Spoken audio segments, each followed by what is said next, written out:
Welcome to the Cash Confident Podcast. I'm Bri Sedano, your fearless host, personal finance expert, and the visionary behind the revolutionary Cash Confident community. Get ready to embark on an electrifying journey where we redefine the rules of money and empower women to harness the immense power to craft the life they truly, truly desire. This podcast is the ultimate resource, meticulously crafted for women who are ready to unleash their financial prowess and embrace a life of abundant success. We leave no stone unturned as we delve into the depths of money management, mindset mastery, and the undeniable influence of emotions on your financial decisions. Prepare to rise above the societal limitations and break free from the chains that have held you back as we equip you with the tools and knowledge to make bold, confident choices with your cash. We believe that true financial power begins with knowledge, and that is exactly what we deliver. So buckle up, my fierce and ambitious friends, as we embark on this transformative journey to becoming cash confident together.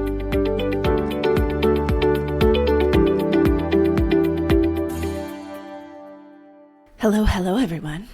Bri Sedano here, coming to you for the brand newest episode of the Cash Confident Podcast. And I am thrilled. So excited to get to do this. So excited to get to teach you. So excited that you're here with me. And we'll just go ahead and get right into it. And so today, I'm going to just introduce myself because I'm assuming some of you will be new. And then we are going to talk about mapping the financial journey.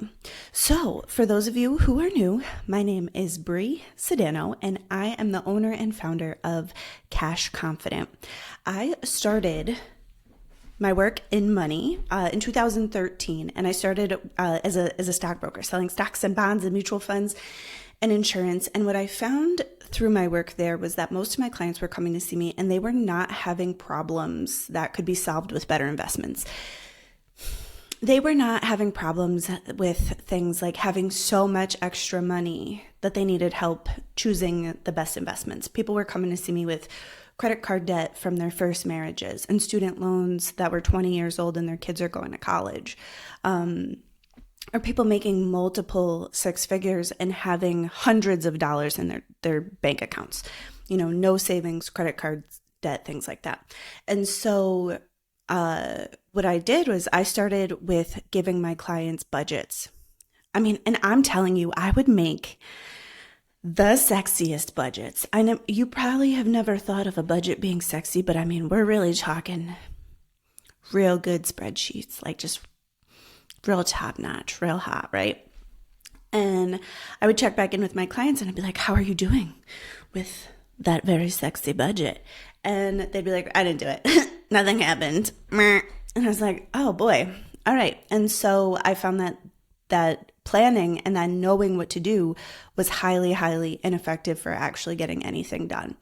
So I started to work with my clients on habits and their plans, right? So we would have to look at what habits need to change for this plan to work. And that worked a bit better. That worked quite a bit better.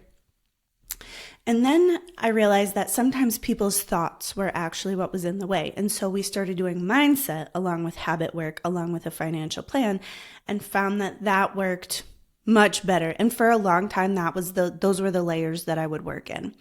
And then in 2017, I opened my own, I left my book of business and I started my own business to just do financial coaching because it's makes my nerdy little heart beat faster. It's makes me feel useful and, I just love it.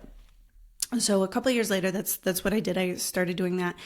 And once I started getting into there, I started to realize how much feelings, how much emotions play into financial decisions, so much more than knowing what to do or having the best plan, right?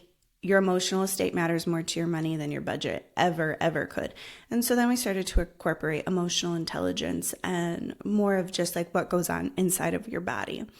And so over the course of the last few years, I've worked with thousands of clients. I have online courses that have sold, tens of thousands of copies of online courses. We have a book coming out early 2024. And yeah, so that's a little bit about me. I live in Connecticut. I'm married. I have a couple kids. Um, I have two cats, and I have a neighbor's cat who sneaks into my house and meows loudly. I'm sure if you listen to this podcast all the way through, I'm sure it will happen where Josh, my neighbor's cat, will just be meowing in my office because it happens.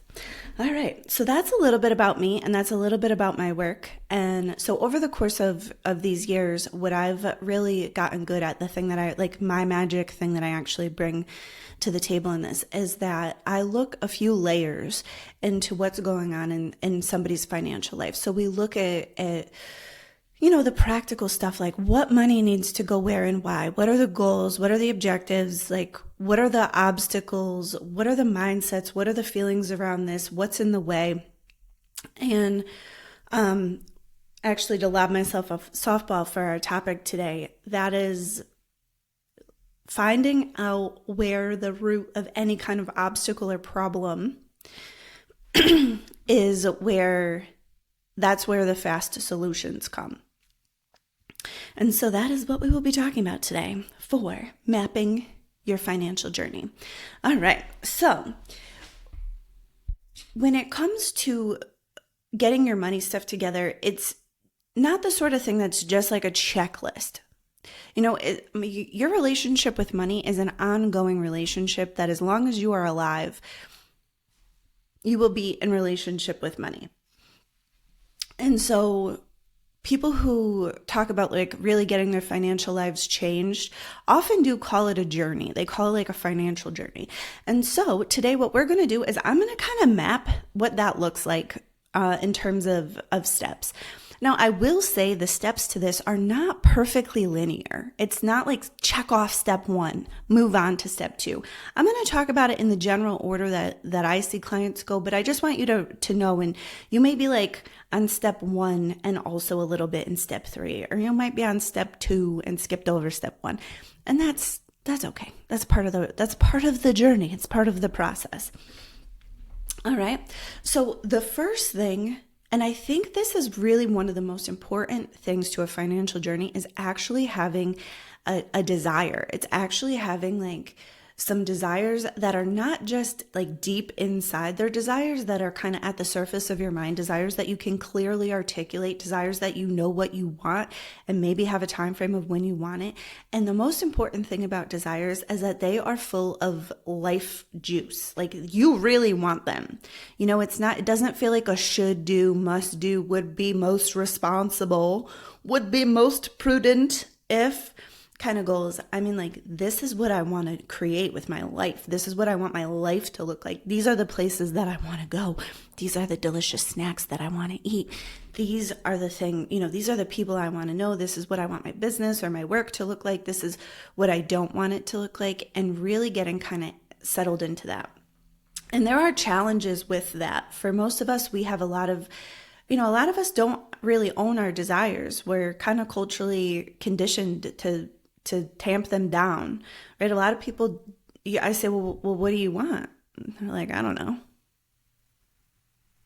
All right. And that really makes a big difference, because if you don't have clear desires about the truth of what you want, then everything is going to be tempting when it's time, when you go to the store, when there's an opportunity to buy something, everything will be tempting. So, but when you know what you want, that makes it very clear as to what you don't want. And it frees up so much decision-making power. So that's really the first step of a financial journey, is just wanting a financial journey. It's wanting whatever's on the other side, the freedom, the security, the travel, the home upgrades, the education for your kids. It's just really wanting it. And that's also a place where we have to start looking at our money mindset, because a lot of times, like, if you want something but couldn't even imagine having it, that's a pretty good indication that your mind isn't trained to go there. You have to work on breaking down some barriers in your money mindset. If you want things that feel impossible, to you. You're like, I don't even think that's possible, or it's not possible for people like me. So that could be a good indication of, needing to do some work on your money mindset. And so you'll find as we'll talk about like practical things and money mindset things and feelings as kind of weave that into the discussion. All right. So then the next step is around financial intimacy. And that's just what that's like a fancy way of saying you want to get clear on what your money is already doing. You want to have some intimacy with your money. Sometimes I talk to people and they're very avoidant with their money. They're not even looking at it. They don't check their bank accounts. They set everything up on auto pay, and they try to build a relationship with their money that's mostly them ignoring their money, which is interesting. Sometimes people even say that they have a financial goal to not think about their money. And it's just an interesting idea, right? Like, can you imagine if you were like, I want to buy a house and never think about it. I want to have a lover I never even consider. I want to, it's just interesting. So the financial intimacy step of a financial journey that's really an introspective look on like, what is the life that I'm currently creating, and what's the difference between this life that I have that's current and the life that I want. And as we start to get clear about that, then that gives us some indications of like what needs to change. Do we need to stop spending money here? Do we need to change our friends? Do we need to, put money aside for the things that we really want? But until you actually have the time and space to really look at what's going on within your money, where it's going, how you're spending it, what habits are driving this, are you spending your money on high joy or low joy purchases? Then until you know this, there's nowhere to go. There's nothing to do, right? So it's that intimacy piece. And I will tell you, a lot of times when people have budgets that fail, or they try going on they try getting their money stuff together and it doesn't work, it's because either they don't have a desire that is worth trading in anything for, right? So if it was like, hey, if the choice was margaritas or no margaritas, of course, we're going to pick margaritas. But if the choice is margaritas now or margaritas on the beach on your next vacation, you might be like, ooh, margaritas on the beach on my next vacation. That's where that desire comes in to help you kind of stay on your journey. And when it comes to financial intimacy, a lot of times people just write what they want their money to do. They'll just start with a blank sheet of paper and they're like, this is how much money I make, and these are my bills, and this is this lifestyle that I want to create, this is what it would cost, this is where my money would have to go. But they never have that intimacy with their money. And so they don't know what they would have to stop doing. They don't know what habits would have to change. They don't know what mindsets would have to change. They don't understand the gap. And without that financial intimacy, you'll do your plan for a couple of weeks and then you'll fall off because you tried to change too many habits at once, and it just isn't, it's not super effective without that good understanding of your current relationship with money, and then the gap between here and where it is you want it to be. All right, so then the third part of a financial journey is learning to spend your money intentionally, learning to really use your money on purpose, and to craft the life that you want with it. And that may be things like buying investments, so that way down the road, you have your money working for you. You have your money working as an employee, and you're not doing that anymore. But sometimes it's just being able to buy, a nice dinner out or a little upgrade for our homes. So spending money intentionally, what that really requires is for us to look at our own selves and to see, all right, well, where are the places that I'm using money to plug a time link? Or am I using money to buy or avoid an emotion? Or am I using money because I'm exhausted in some way? And these are a lot of the places that I see people unintentionally using their money in ways that is just not beneficial to them, right? Like it's a lot of low joy purchases. It's like, oh, I get stressed out at work, and then I buy something on Amazon and I feel better for 24 seconds. And then I get home and there's stuff on the porch and I'm not exactly sure why it's there. Weird, right? So spending intentionally is the place where we learn to use our money to create. And for a lot of times, this has a mindset component too, because a lot of us will feel guilt or like we need to justify spending money on upgrades or spending money on ourselves or spending money on things that are not necessary, like a necessity, like a needed thing, or spending money on things that we could do ourselves, right? So spending your money intentionally is an internal thing as well as like a practical thing. We have to look at our mindsets, and sometimes we have to look at like, how does it feel to spend money to do this, right? Like I remember like the first time I bought first class plane tickets, there was a lot of sensation there for me. And so, not all of it was fantastic, to be honest. Like I had to learn to like get okay with spending money on luxury and on buying myself luxury things. Like that was a thing I had to stretch into, right? And so anyways, that's just an aspect of spending money intentionally. And you'll find that spending money intentionally will change as your journey changes. So at the beginning, spending money intentionally may be reining in your spending, reining in low joy purchases, reining in, places that your money's going that doesn't feed your life, that doesn't make you happy. And then as you go, it may be things like saving money for a little while, to be able to buy the things that you need. And then it may become things like buying luxury items, buying luxury clothing or luxury travel, or, things that are higher end, or giving bigger gifts. Those are all part of what goes into spending intentionally. So then the fourth thing is around systems for success.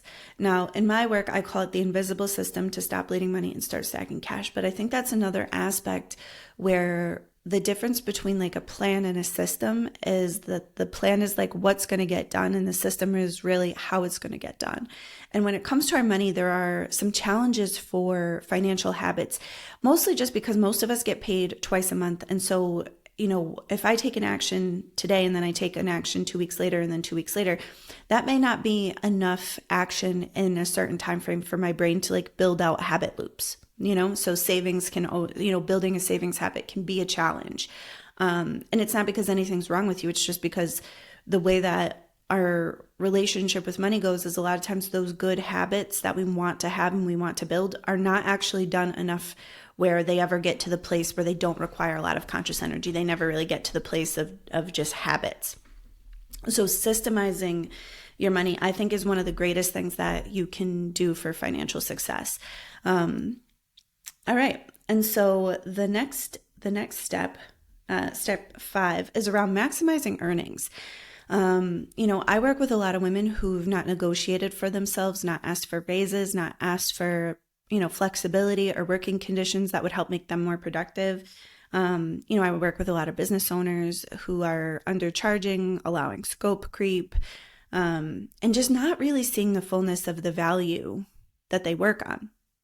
And so maximizing earning is an interesting thing because it is mostly emotional, and it's mostly like a mental and emotional game that has external results. And so the magic sauce, the trick, is really learning to see all of the value that you bring to the table and whatever the exchange is, right? So if you're working, in a job, it's looking to see what are all the ways that this company benefits from my time, expertise, effort, all of the things. And if you're in your own business, it's really the same question. How do my clients or how do my customers benefit from this work that I'm doing? And really seeing all of that, so that way you can own it, and then that way you can feel good asking to be paid top dollar. And yeah, that's how it goes. And it does take practice. And this is the place where you'll find a lot of social conditioning, like a lot of uncomfortable feelings and bragging about yourself and owning your gifts and your talents and your goodness. And this is a place where the inability to brag, the inability to own your gifts, the inability to do these things and like really shine a light on your own brilliance. These are very, very expensive like ideas, feelings, social conditionings. And so that's a really big piece of a financial journey, is just owning it and just charging full price. All right. So the next one is around stacking cash and really starting to save money for the purpose of being able to buy investments, right? And so it's a little bit different. And so what you'll find is like when you systemize your money, we were talking like back a couple steps, is that you'd set up, your retirement accounts and your different kinds of savings. But something happens when people are on a journey where they're able to start accumulating money at kind of faster rates most of the time. At this point, usually people have paid down some debt and they're coming to see me and they're starting to be able to like stockpile cash at a faster pace. It's not, at the beginning of a journey, it's kind of slow, but at some point it becomes much faster. And that's the place where we start to, and as that happens, where I'm going to go with this is as that happens, as we start stacking up cash for the purpose of maybe buying investments or buying, for some people that investment may be things like another house or, a business or upgrades in their current business, things like that. That stacking cash, that's the place too where mentally we move back to the practical and we start looking for like, what kind of investor am I going to be? Am I going to buy real estate? Am I going to get good at the stock market? Am I going to start my own business? What does this look like? And we have to figure out the ways that we're going to like have our money work for us, but also that's got to fit into the life that we want. So for example, I love the idea of real estate. I have a lot of clients who do real estate. I recommend real estate doing it. Recommend that clients use real estate as a way to produce cash flow all of the time. But honestly, for me, I don't love it. I like the stock market, right? And it's because I work and I don't have a ton of time and I don't actually really love, the contractor side of the business. And I don't really love going to see houses and none of that is appealing to me, although it is appealing, right? It is, it's just not to me.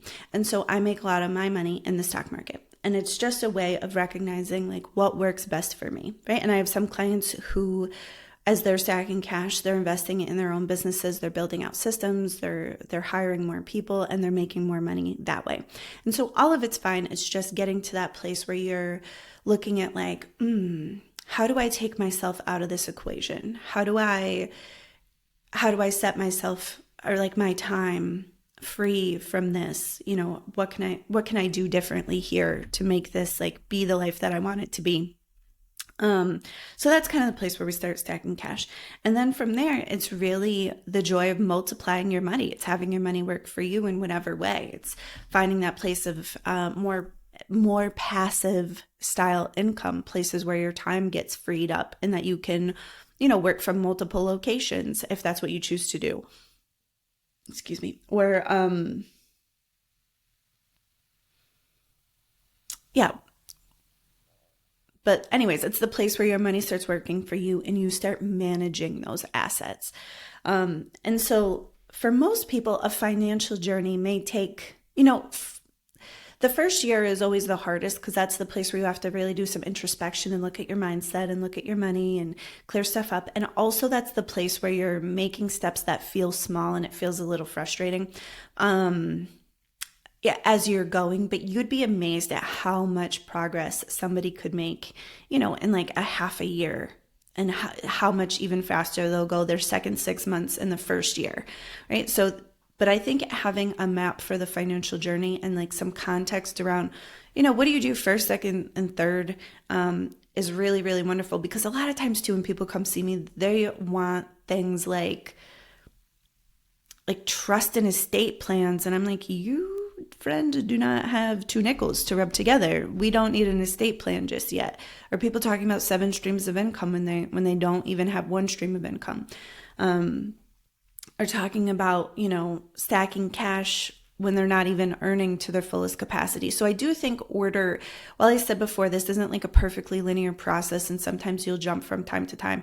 I do find that the order that I suggested is the most likely to succeed. Like I said, I've talked with thousands of people and I've tried lots of different ways, but I find that when we go in an order of figuring out what we want, knowing where we are, using our money to start creating that life that we want, building up our systems for success so that way we don't always have to be depending on our mental faculties, that way we have systems in place for when our feelings aren't, cooperative or whatever.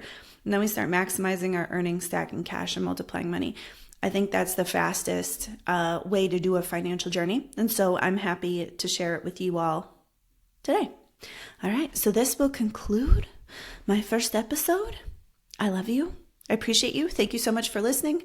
Please, this is brand new. Leave a review. Share my podcast with your friends. The reviews and the shares and sending these episodes to your friends means the world to me. It's, yeah. So thank you. All right. I appreciate you. Bye. It was my pleasure and joy to talk with you today. Thank you for listening. If you found value in our conversation, I kindly ask you to share the show with a friend who deserves to unleash her financial power. Your feedback is so valuable to me. So please take a moment to leave a review. Together we can amplify the message and bring more money into the hands of good women. For ongoing guidance and unwavering support on your financial journey, I invite you to join the Cash Confident community. Visit www.cashconfident.com/join to become part of our powerful community of women where we uplift and inspire one another to reach new heights of financial success. Remember, you possess the power to shape your financial destiny, and with the Cash Confident podcast and the support of our remarkable community, you are unstoppable. Embrace your financial power, create the life you desire, and let's ignite a movement of cash confident women who are transforming the world $1, one decision at a time.